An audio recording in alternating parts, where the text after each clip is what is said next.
இன்றைக்கி அவங்களுக்கு ஒரு முதல் உதவி செய்கிறதுக்கு இன்றைக்கி நம்ம யாரும் அதை முன் வரவே மாட்டேங்கிறோம்.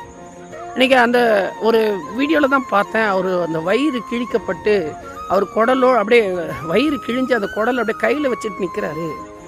அவருக்கு விசாரிக்கவோ அவருக்கு உதவி செய்யவோ இன்றைக்கி யாரும் இல்லாத நாட்களிலே நாம் வாழ்ந்து கொண்டிருக்கிறோம். அதனால் தயவு செஞ்சு ஒருத்தர் அன்பாக இருக்கணும். அதுதான் தேவன் விரும்புகிற காரியம். அவர் அன்பை கொடுத்தாராம். இயேசு கிறிஸ்து கல்வாரி சிலுவையில் பாருங்க, பிதாவை அவர்களை மன்னின்னு சொல்கிறாரு.